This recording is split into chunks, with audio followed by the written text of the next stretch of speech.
السلام عليكم ورحمة الله وبركاته.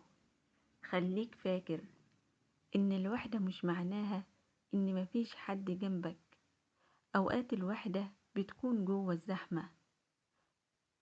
افتكر مرة كنت فيها وسط ناس كتير، وبرغم كده كنت حاسس إنك لوحدك. وبمرور الأيام بتكتشف إن ربنا أقرب لينا من أي حد، عالم بحالنا وتعبنا وقوتنا، عالم باللحظة اللي محدش واخد باله فيها من حيرتنا، قلقنا، دمعتنا، ووجعنا اللي جوانا. اللهم ارزق القلوب الطمأنينة، وارفع عنها ثقل الوحدة، وآنس وحشتنا، واملأ قلوبنا بالسكينة.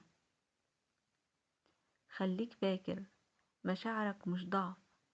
كل مرة حسيت إنك مش قادر، انت في الحقيقة كنت بتكبر. الوحدة ساعات بتفتح لنا باب إننا نسمع نفسنا بوضوح، ونرجع علاقتنا بربنا، ونفهم إحنا عايزين إيه بجد. ومهما تأخر الفرج، عمرك ما هترفع إيدك وتقول يا رب وترجع إيدك فاضية. فلو حسيت إنك وحيد تايه، اعرف إن الطريق بيتفتح خطوة خطوة، وكل خطوة صغيرة علامة إنك لسه بتكافح ولسه واقف. وتذكر قول النبي صلى الله عليه وسلم: واعلم أن النصر مع الصبر، وأن الفرج مع الكرب، وأن مع العسر يسرا.